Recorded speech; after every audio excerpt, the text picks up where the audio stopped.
enemigo y nada os dañará. Pero no os regocijéis de que los espíritus se os sujetan, sino regocijaos de que vuestros nombres están escritos en los cielos. ¿Ya? Jesús recibe a sus discípulos después de haberlos mandado a predicar el reino de Dios. Y cuando vuelven, ellos vuelven llenos de gozo, ¿ya? Contentos de una forma, versículo 17 dice, y volvieron los 70 con gozo, diciendo, Señor, aún los demonios se nos sujetan en tu nombre. Hermanos, cuando hacemos la voluntad de Dios, cuando seguimos el plan de Dios, ¿qué va a pasar? Nuestro corazón se va a llenar de gozo. ¿Sí? Se va a llenar de gozo. Pero ¿sabes qué? Jesús, tan sabio, tan profundo, tan perfecto en todo lo que Él hace, Él dice, pero no os regocijéis de que los espíritus se os sujetan, sino regocijaos en que vuestros nombres están escritos en los cielos. ¿Ya? La fuente de nuestro regocijo no debe ser ni las cosas que hacemos, ¿cierto? ¿Cómo están, hermanos? El campamento, ¿cierto? La semana pasada tuvimos nuestro campamento. Oh, hermanos, muy felices, todos contentos por el campamento y todos gozosos. Y el Señor dice, no te goces por el campamento. Gózate de que tu nombre ha sido escrito en los cielos. ¿Ya? ¿Sabes por qué? Porque después del campamento, después del gozo del campamento, de la alegría del campamento, van a volver las penas, van a volver las aflicciones, van a volver las luchas, van a volver las amarguras, van a volver las injusticias, van a volver un montón de cosas que tú dices, ¡ay, estoy tan gozoso, tan feliz! ¿Ya? Pero acuérdate, nuestro gozo no depende de las circunstancias. Nuestro gozo depende de que somos amados por Dios. Somos amados. De tal manera amó Dios al mundo que ha dado a su Hijo unigénito, para que todo aquel que en Él cree no se pierda, mas tenga vida eterna. O sea, de tal manera me amó Dios, te amó Dios a ti, que no hay nada que pueda superar eso. Que Él hizo el sacrificio imposible de hacer, que es entregar a su propio Hijo para que nosotros fuésemos salvos. ¿Ya? Así que nuestro gozo no debe depender de las circunstancias. Nuestro gozo debe depender de lo que Dios ha hecho en nuestras vidas. No de lo que nosotros hacemos, sino de lo que Él ha hecho. ¿Ya? Él ha hecho. Entonces, ahora, pues yo sé, ¿cierto? Yo sé que usted llegó con gozo. Los que no vinieron el miércoles, ¿quién no vino el miércoles? Bueno, harto no vinieron el miércoles, ¿cierto? Pero el miércoles nos quedaron completos, así que los preparamos el día miércoles. Preparamos una cantidad de completos y ahí todo el mundo comiendo completos, los que vinieron el día miércoles. Y después había un grupo acá conversando, eran las 10 y yo los veía, seguían conversando. Y yo, oye, si no estamos en el campamento, ¿cierto? ¿Usted está convencido que vamos a quedarnos hasta las 3 de la mañana? No, ¿cierto? Queríamos mantener el espíritu del campamento, tan lindo eso, ¿cierto? Bonito.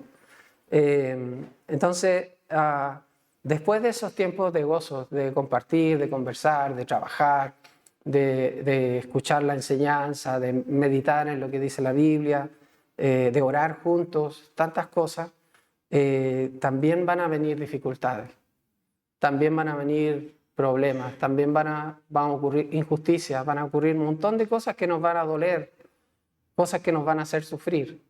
Pero ¿sabes qué? Tu nombre está escrito en los cielos, ¿cierto? Porque el Señor te amó de tal manera que entregó a su propio Hijo por ti. Y no hay sacrificio más grande en el universo que ese. ¿Ya? Entonces, bueno. Ay, Señor, necesito un poquito de agua.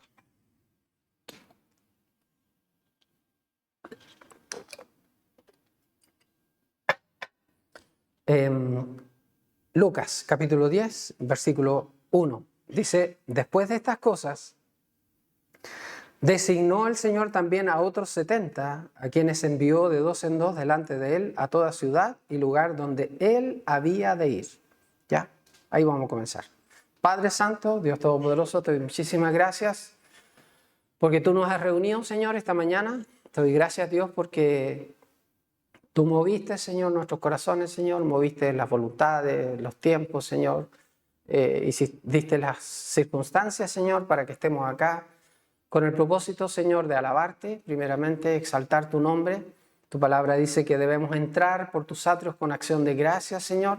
Y te ruego, Dios, de que haya en este lugar corazones agradecidos siempre, Señor. Personas que alaban tu nombre, que reconocen tu obra, Señor.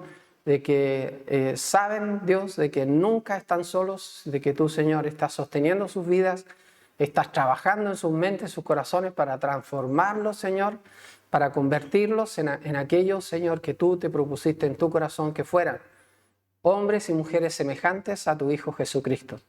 Padre amado, te rogamos de que esta mañana podamos ser edificados, Señor. Ayúdanos, Señor, a ver la Biblia y a verla como un libro de mandamientos para nosotros.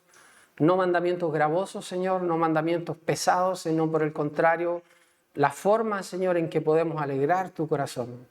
Ayúdanos, Dios, a desechar toda tristeza, toda amargura, toda cosa mala, Señor, que pueda estar ocurriendo, Señor, en nuestras vidas, Señor, y permítenos levantarnos, como cantábamos hace poco, levantarnos, Señor, tomar esta decisión de levantarnos, de ser fuertes, de ser firmes, Señor, de ser obedientes, Señor, levantarnos en fe, Señor, y poder colocar, Dios, todos los pesos aparte, Señor, todas las cargas, Señor, y todas las cosas que nos limitan, y poder correr con paciencia, Señor, y con gozo, Dios, la carrera que tenemos por delante.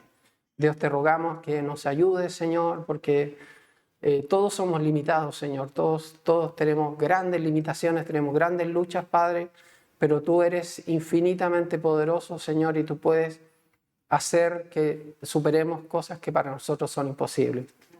Padre, hoy día oramos y suplicamos, Señor, de que usted levante esta iglesia, Señor, para que esta iglesia sea levantada por la fe, no por el juicio, Señor, sino que por amor a usted, Señor, por deseo de honrar su nombre, por deseo de exaltar el nombre de su Hijo, Señor, su Evangelio. Padre Santo, todos los que estamos acá, Señor, podamos ser movidos, Señor, a hacer su voluntad. Padre bueno, en el nombre de Jesucristo oramos y damos gracias, Señor. Amén.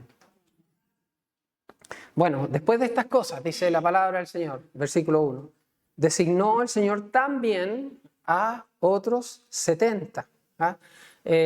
Sabemos, ¿cierto? Los que leen la Biblia saben de que el Señor primeramente escogió a 12 apóstoles, ¿cierto? A 12 discípulos, a los cuales nombró apóstoles, y esta palabra significa enviados de, ¿cierto? Y tenía estos 12 que eran los principales, pero además, después de pasado el tiempo, el Señor escogió otros 70.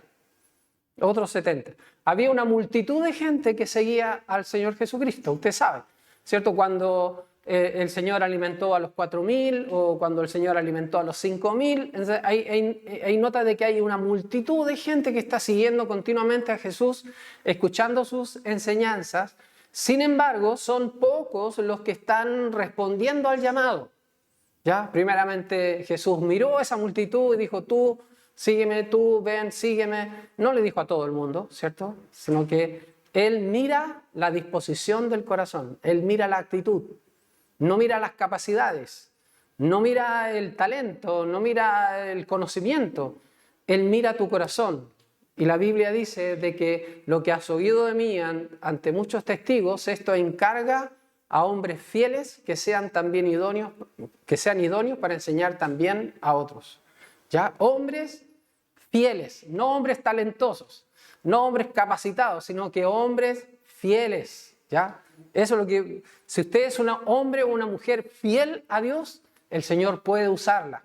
El Señor puede usarle, no importa las limitaciones que usted pueda tener. Entonces, si usted se da cuenta, los números del Señor no son grandes números. No son grandes números. Tenemos los 12, tenemos los 70, tenemos los 120 en el aposento alto, en el libro de los Hechos. Y luego cuando esos 120 están ya en actividad, están predicando, se convierten 3.000 personas. ¿Ya? Pero los números del Señor son pequeños. Él trabaja con grupos pequeños y con grupos pequeños hace grandes cosas. Entonces, el Señor Jesucristo tomó estos 70, a propósito solamente para mencionar, pero el número 70 en la Biblia es muy importante. ¿Ya? 70 personas fueron las que entraron en Egipto, los familiares de Jacob. 70 personas. Después se convirtieron en más de 1,5 millones de personas cuando salieron de la esclavitud, ¿cierto? Imagínate cómo se multiplicaron, ¿cierto? Fue realmente impresionante por 400 años. Ahora, 70 también fueron los líderes que el Señor designó para que ayudaran a Moisés. 70 son los miembros del Sanedrín en el tiempo del Señor Jesucristo. 70 son las semanas de que habla Daniel, que está preparada para acabar con el pecado y para que venga por fin el reino del Señor. 70 semanas de años. Entonces, el 70 aparece por muchas partes en la Escritura, es muy importante, y el Señor no elige así al azar, sino que el Señor escoge siguiendo la doctrina bíblica. Ahora dice que a estos los envió de 2 en 2 delante de él a toda ciudad. Significa que estos 70 se convirtieron en 35, ¿cierto? 35 por 2 son, ¿cuántos son? 70, ¿cierto? 70. Iban de 2 en 2, significa que eran solamente 35 parejas de personas que van a predicar el Evangelio. No son números grandes, ¿se da cuenta? Son números pequeños. Dicen, no, es que nosotros somos una iglesia chica, que nosotros somos pocos. Hermano, Dios trabaja con grupos pequeños, pero hombres y mujeres fieles, ¿ya? Entonces el Señor dice que los mandó delante de Él a toda ciudad y lugar donde Él había de ir.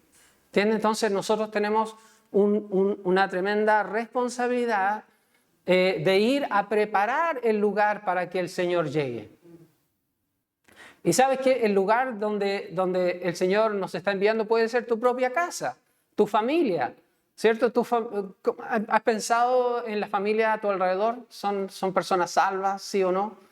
El Señor te está mandando ahí. Ahora, si eres fiel, no fuiste llamado solamente para asistir a la iglesia, no fuiste llamado para leer la Biblia solamente, fuiste llamado para proclamar el Evangelio de todas las formas posibles, de todas las maneras entendibles, buscar los caminos, establecer los puentes para que las personas en tu familia se conviertan a Cristo, no se pierdan, ¿ya? Ahora dice el versículo 2, ahora dice, y les decía, la mies a la verdad es mucha, mas los obreros pocos. Por tanto, rogad al Señor de la mies que envíe obreros a su mies. Aquí, este pasaje lo hemos visto yo creo que un montón de veces, ¿cierto? Pero hay cosas muy interesantes. Primero, lo primero que el Señor dice es que la mies o la cosecha, podríamos decir, la cosecha es muy grande. ¿Sí? Es muy grande. Los obreros son pocos. ¿Ya? Y lo que tenemos que hacer, dice, por tanto, es rogar al Señor de la mies que envíe obreros a su mies. O sea, ¿qué es lo que hace falta? Obreros, ¿cierto? Faltan obreros. Entonces, pero pensemos un poquito lo que es la cosecha. ¿Ya? La cosecha, dice el Señor, por ejemplo, en Juan capítulo 4, me parece, me falla la memoria, Juan 3 o 4, dice la mies, mejor lo leo, perdón. Juan capítulo 3, vamos a ver, 4 tiene que ser. Sí, Juan capítulo 4, versículo 34. Jesús les dijo, mi comida es que haga la voluntad del que me envió y que acabe su obra. ¿No decís vosotros, aún faltan 4 meses para que llegue la siega? He aquí os digo, alzad vuestros ojos y mirad los campos, porque ya están blancos para la siega. Y el que siega recibe salario y recoge fruto para vida eterna, para que el que siembra goce juntamente con el que siega. ¿Ya? Entonces la obra está, digamos, la cosecha está lista. ¿Cuál es el gran problema? No solamente que faltan obreros, sino que los obreros están mirando otra cosa. Y el Señor les dice, alcen los ojos, vean la cosecha, ¿ya? Alcen los ojos. Es muy importante que nosotros dejemos de mirar cosas que hemos estado mirando quizás toda la vida. Estamos preocupados del dinero, estamos preocupados de la alimentación, estamos preocupados de dónde vamos a vivir, un montón de cosas que nos tienen la mente ocupada. Y el Señor dice, olvídate, yo me preocupo de todo eso. Yo me preocupo dónde vas a vivir, qué vas a comer, qué vas a vestir. Lo que tienes que hacer tú es buscar primeramente el reino de Dios y su justicia, y todas estas cosas van a serte añadidas. ¿Ya? ¿Sí o no?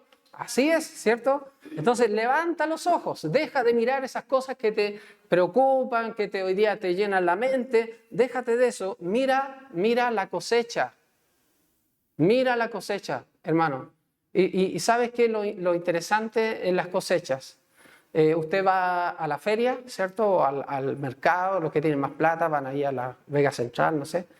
Pero uno va y ve los mesones llenos, ¿cierto? De fruta, mesones llenos de un montón de cosas. Y dice, oh, qué bonito venir a la abundancia, ¿cierto? Hay fruto abundante. Pero ¿qué pasa, hermanos, si no hay obreros para recoger esos frutos? No hay. ¿Qué pasa con los frutos? Se pierde. Es interesante ese pensamiento, ¿cierto? Se pierde. La cosecha se renueva de año en año, pero si no hay quien la recoja, la cosecha se pierde. ¿No? Y nosotros somos los obreros. Nosotros somos aquellos que tenemos la responsabilidad de entrar en el campo. Primero levantar la mirada, empezar a mirar y mirar a nuestro alrededor. ¿Quién no es salvo a mi alrededor? ¿Quién es una persona que no conoce a Cristo? ¿Quién es una persona, hermanos, que si en este momento viene el juicio de Dios, esa persona va a pasar la eternidad en la condenación? ¿Quién es esa persona? ¿Lo está pensando? No, porque está muy preocupado, ¿cierto? Del dinero, de la comida, del abrigo, está preocupado de esas cosas y no le interesa la condición espiritual de la gente. Entonces, cuando venga el Señor, todas esas cosas que tanto le preocupan hoy día van a perder absolutamente toda importancia, y lo único que va a importar es lo que usted haya hecho en la obra del Señor. Y algunos van a tener las manos vacías y no van a poder decir, no tuve tiempo, no tuve la salud, no tuve la inteligencia, no tenía la Biblia, no tenía la oración, no tenía nada. No voy a poder decir eso, porque siempre lo tuvimos. ¿Me entiende? Simplemente desperdiciamos nuestras vidas en lugar de usarlas para la gloria del Señor. Entonces, levanta los ojos, ¿ya? Lucas capítulo 10. Lucas, el capítulo 10 otra vez, vamos a volver ahí. Y decía, versículo 2, la mies a la verdad es mucha, mas los obreros pocos. Por tanto, rogad al Señor de la mies que envíe obreros a su mies. Rogad. Esta palabra rogad, no le voy a decir la palabra griega, pero a quién le importa, ¿cierto? Todos se olvidan. Pero lo que importa, lo que significa la palabra es empujar. Es empujar. Ruega. Empuja. Empuja, ¿cierto? Empuja es mover algo pesado, moverlo. Están escuchando, ¿cierto? Al pastor diciendo, hermanos, tenemos que predicar. Sí, pastor. ¿Sí o no?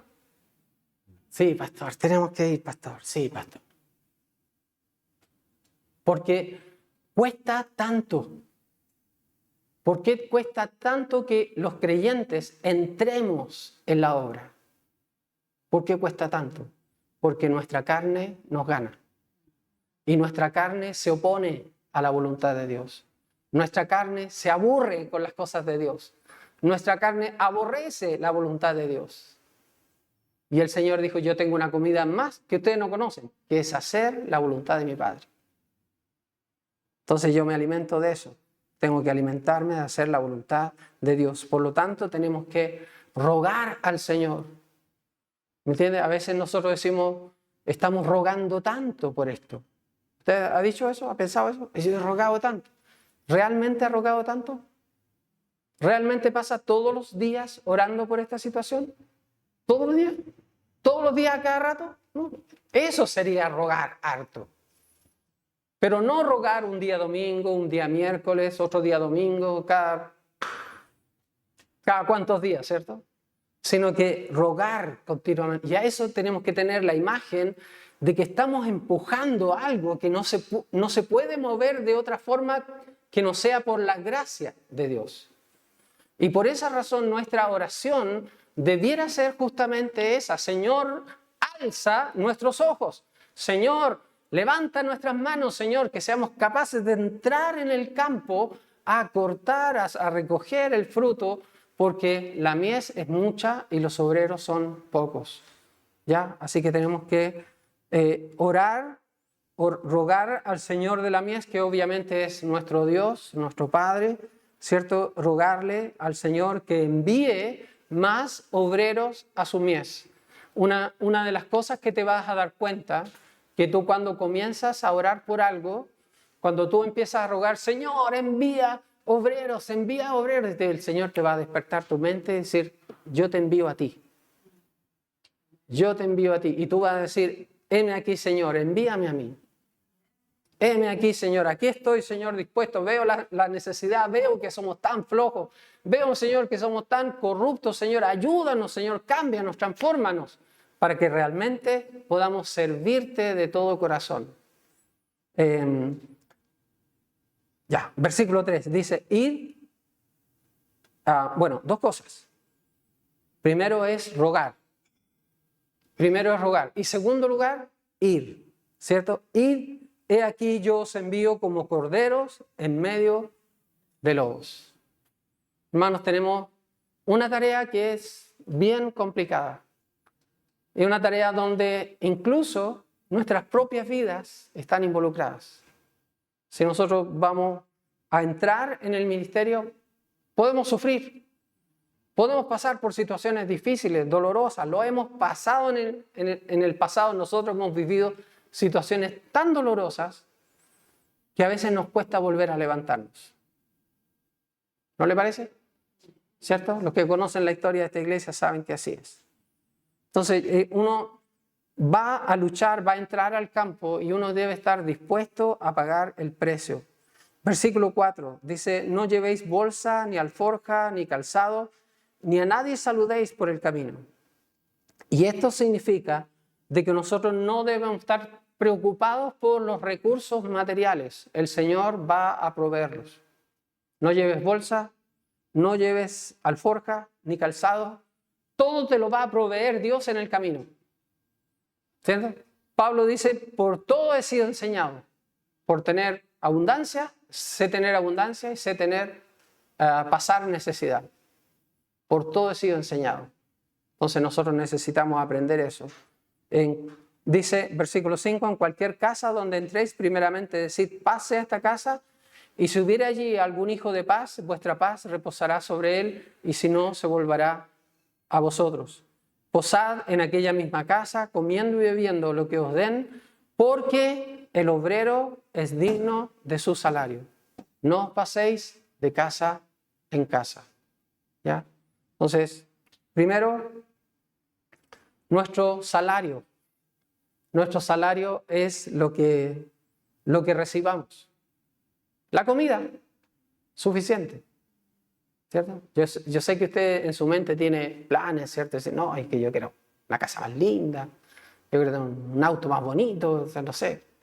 Uno no quede botado a cada rato, sería buena idea, ¿cierto? Tener unas cosas mejores. Bueno, Dios te las va a conceder, todo lo que sea necesario. Pero cuando yo tengo mi mentalidad no estar mirando en la recompensa, sino estar diciendo estoy dispuesto a hacer lo que sea y a enfrentar lo que sea para poder hacer la voluntad del Señor, el Señor te va a recompensar de esa manera. Dice, versículo 7, posad en aquella misma casa, comiendo y bebiendo lo que os den. ¿Encachado eso de que es que esto no me gusta? No, es que yo no como, es que yo no como esto. No, lo que te den. Una forma de gratitud es comer, ¿cierto? Lo que te den. A veces uno dice, es que no. Yo, por ejemplo, no puedo soportar el caldillo de pescado. Solamente el olor me enferma, ¿ya? Pero si me ponen un caldillo de pescado, transpirando y todo, me lo voy a comer con toda una sonrisa bien grande. Y, oh, qué rico, qué delicioso. ¿Ya? Hay que ponerle limón. Ahí se arregla. Bueno, es secreto. Bueno, mira, versículo 9. Sanad a los enfermos que en ella haya y decidles, se ha acercado a vosotros el reino de Dios. Hermanos, ¿cuántos de nosotros han llegado a Cristo por medio de una enfermedad? ¿Cuántos de nosotros han llegado a conocer la verdad del Evangelio a través de una crisis en la vida donde nosotros decimos alguien se está muriendo, alguien está tan enfermo, no hay nada que hacer, incluso personas que mueren, pero algo se quiebra en el corazón? ¿Entiendes? Cuando una persona sufre, Salmo 142 dice, no sé, la memoria no me funciona. Salmo 142 dice, capaz que me equivoque, pero dice, no dice nada. Dice, cuando mi espíritu se angustiaba dentro de mí, tú conociste mi senda. ¿Ha pasado por una situación angustiante algún día? Sí. Bueno, todos nosotros hemos pasado por situaciones angustiantes, terribles, ¿cierto? Y en ese momento se revela lo que somos en realidad. ¿Ya? Cuando mi espíritu se angustiaba dentro de mí, tú conociste mi senda. Mi camino fue revelado delante del Señor. Yo también entendí mi destino, ¿cierto? Y entendí de que yo no tenía el poder para cambiar las cosas, que solamente podía hacer la voluntad de Dios, someterme a Él. ¿Ya? Bueno, voy rápidamente porque están quedando dormidos. Versículo 9, otra vez. Sanad a los enfermos que en ella haya. Hermanos, cuando el Señor está sanando a alguien, es el momento de compartir el Evangelio y decirles, el reino de Dios se ha acercado. ¿Me entiendes? Cuando nosotros vemos, ¿dónde está la obra del Señor? ¿Dónde está tocando? Cuando Dios está sanando personas. Es el momento de creer en Dios. Es decir, el Señor está obrando en mi vida, en mi familia. Es el momento de levantarme y empezar a luchar por la salvación de mi familia, de la salvación de las personas que están alrededor, porque el Señor está obrando. Estas personas recibieron la capacidad de sanar, dice, sanad a los enfermos que en ella haya y decirles, se ha acercado a vosotros el reino de Dios. Dice, más en cualquier ciudad donde entréis y no os reciban, saliendo por sus calles, decid, aún el polvo de nuestra ciudad se ha pegado a nuestros pies, lo sacudimos contra vosotros, porque esto sabed que el reino de Dios se ha acercado a vosotros. Y os digo que en aquel día será más tolerable el castigo para Sodoma que para aquella ciudad. Sigue el Señor, versículo 13. Ay de ti, Corazín, y ay de ti, Betsaida, si en Tiro y en Sidón se hubieran hecho los milagros que se han hecho en vosotras, tiempo que sentadas en silicio y ceniza se habrían arrepentido.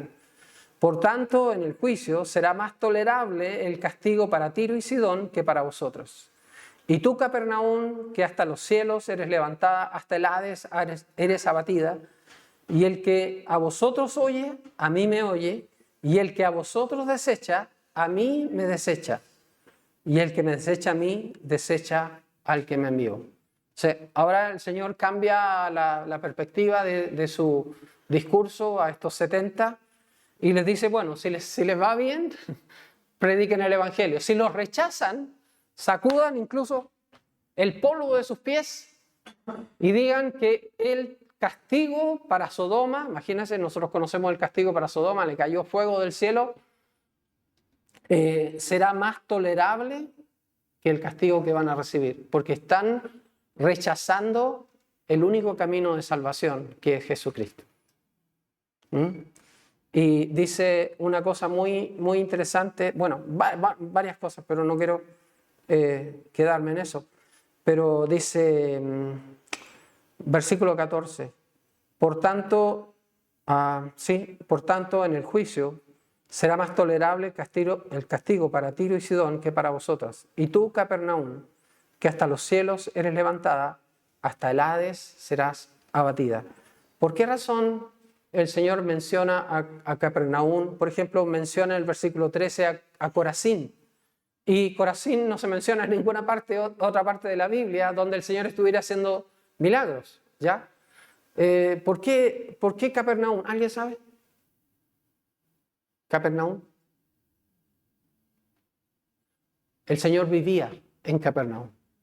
Él tenía su casa en Capernaum. O sea, él nació en Belén, pero se trasladó a Capernaum. Él vivía en Capernaum. El asunto de aquellas personas que traen al paralítico en la camilla es su casa, ¿ya? Ahí cuando sacan el techo, es su casa en Capernaum. Entonces ellos experimentaron la presencia misma del Señor Jesucristo, ¿cierto? Y a pesar de eso, la ciudad no se convirtió. Y yo te digo, hay gente, hermanos, que viendo grandes milagros en su vida, viendo grandes respuestas de Dios en su vida, no se convierten. No están dispuestos a decir, no me interesa, ya no, lo que sea. No quieren, ¿ya? Ahora, el Señor dice, para estas personas, para estas ciudades, el castigo de Sodoma será más tolerable que lo que les va a ocurrir a ellos, ¿ya? Y aquellas personas como Capernaum, como esta ciudad de Capernaum, que tuvieron un testimonio constante de la presencia del Señor. Mira, por todas partes hay iglesias. Por todas partes hay iglesias. Usted puede elegir la iglesia que quiera, la iglesia más movida, más gritona, más entusiasta, la iglesia más callada. Usted puede elegir a su gusto. ¿Entiende? Pero el problema es si hay iglesias que realmente sean testimonio de Dios para la gente. Si es así, si esta iglesia u otra iglesia es un testimonio poderoso para la comunidad alrededor, estas personas van a recibir un castigo aún mayor porque a pesar del testimonio de esa iglesia no se convirtieron.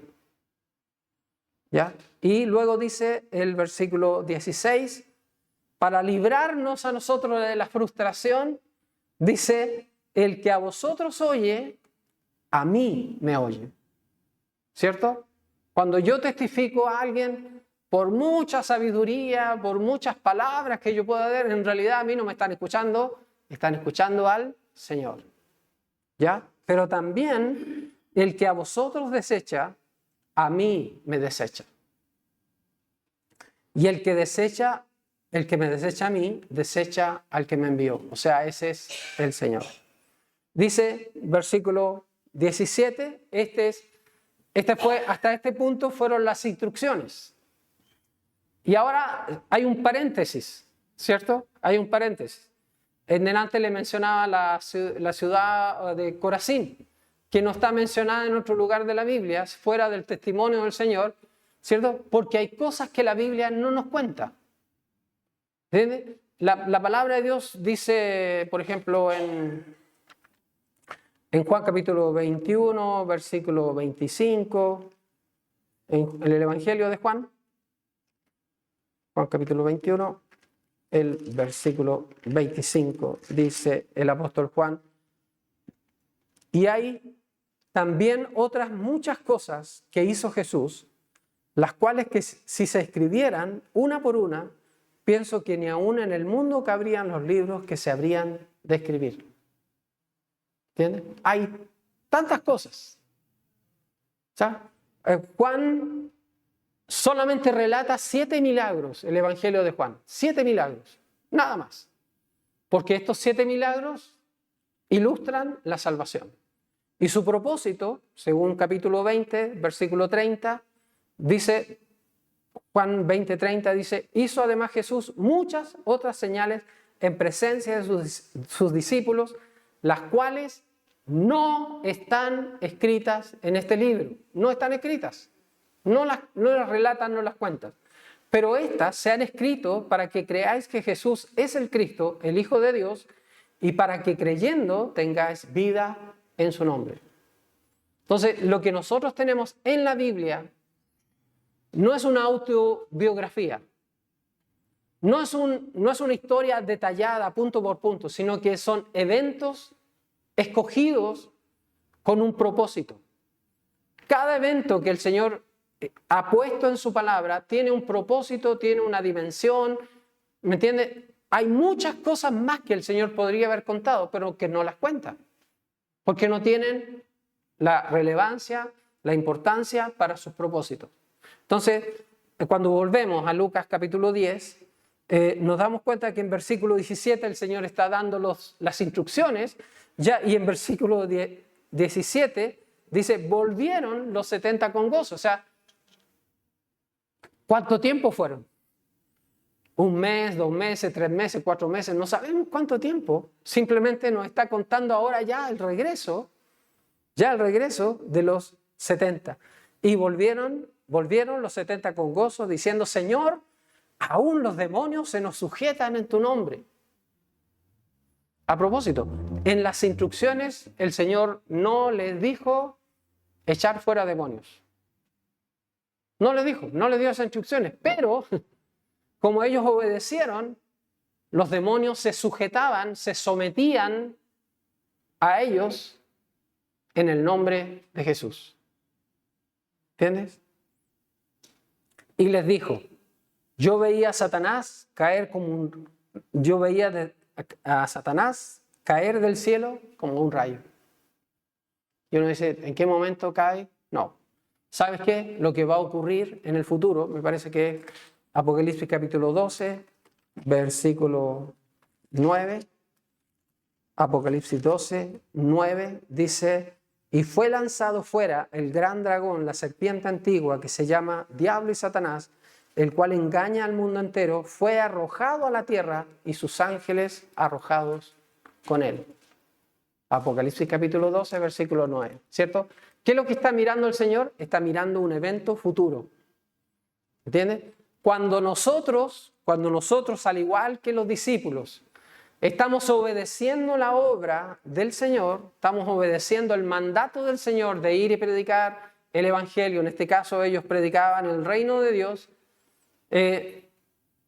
la profecía se va acercando. ¿Entiendes? El cumplimiento de las cosas que el Señor ha dicho se va acercando. ¿Entiendes? Es importante predicar el Evangelio, es importante orar para que entremos en la obra. ¿Es importante? Por supuesto que sí. Cuando eso ocurre, la profecía se viene acercando. ¿Entiendes? Entonces, un día viene cuando el diablo, el enemigo de Dios, va a ser absolutamente derrotado. Ya fue derrotado en la cruz, ¿cierto? Pero esa derrota se va a materializar en un momento, en el tiempo de la tribulación. ¿Ya? Ahora dice, versículo 19, he aquí, os doy potestad de hollar, significa pisar, ¿cierto? Hollar serpientes y escorpiones, y sobre toda fuerza del enemigo, y nada os dañará. ¿Ya? Te doy potestad.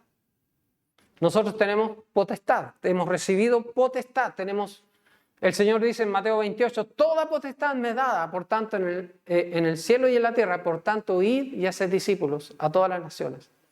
Nosotros tenemos autoridad. Muchas veces nosotros no la usamos, la autoridad.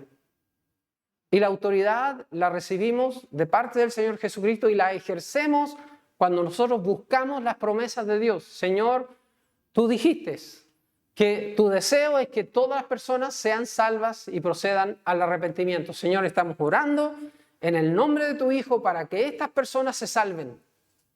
Esa es autoridad, potestad. ¿Sí? Estoy reclamando las promesas de Dios. Y primera de Juan 5:14 dice que si pedimos algo en la voluntad del Señor, el Señor nos oye. Y si nos oye, sabemos que ya nos ha concedido lo que hemos pedido. ¿Ya? Ahora, finalmente, dice, pero no os regocijéis de que los espíritus se os sujetan, sino regocijaos de que vuestros nombres están escritos en los cielos. Le decía antes, no se regocije tanto de las cosas que hace por el Señor. O sea, está bien, ¿entiendes? Está bien. Yo quiero agradecer públicamente a la familia del hermano José Reinado. Ellos trabajaron mucho durante el campamento, la Pati y otros hermanos ayudaron, por supuesto. Todos ayudamos. Yo también lavé platos, no sé, un montón de cosas. Todos ayudamos, pero es tan importante el trabajo, ¿cierto?, de todos nosotros. Es tan importante. Pero sabes que nuestro gozo no debe estar puesto en eso, en las cosas que hacemos. Que fui a la iglesia. Hice lo que el Señor me dijo. Hermano, el gozo es que eres salvo. El gozo es que Dios te ama. Eso es un gran milagro.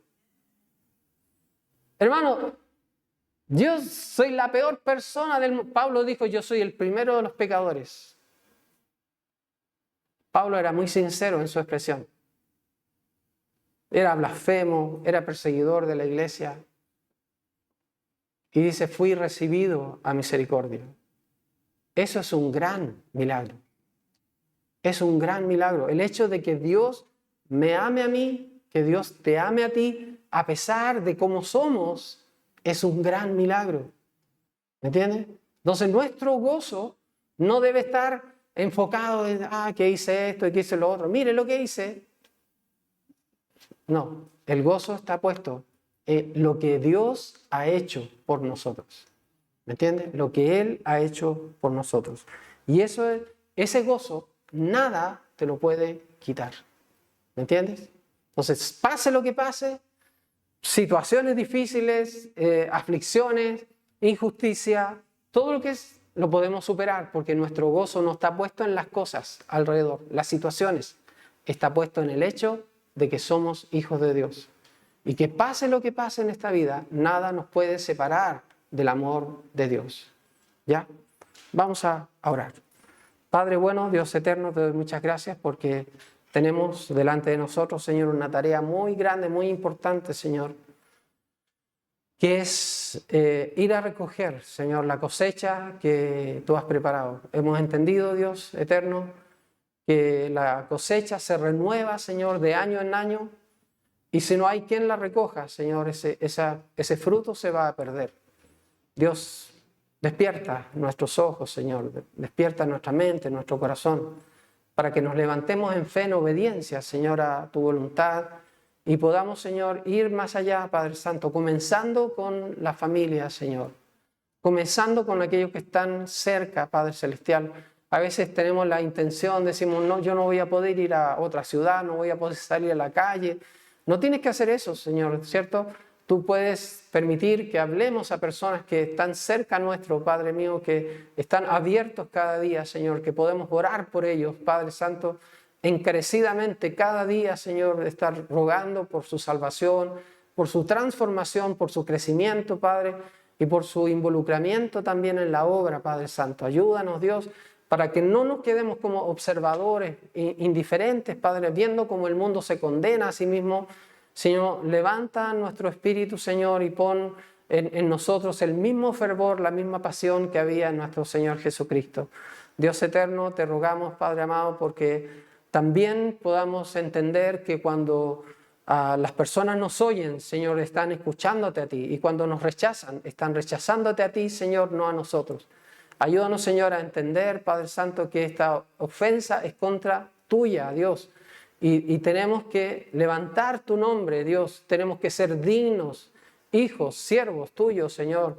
obreros, Padre Celestial, que están dispuestos a trabajar y a luchar, a esforzarse, a sufrir, Señor, si es necesario, con el propósito de alcanzar el fruto que tú tienes preparado para esta generación. Ayúdanos, Dios, te lo ruego, porque somos débiles, Señor. Y muchas veces nos miramos a nosotros mismos y no nos damos cuenta de que el poder está en ti, Señor, no en nosotros. Te doy gracias, Dios, por todo lo que nos das. En el nombre de Cristo Jesús. Amén. Amén.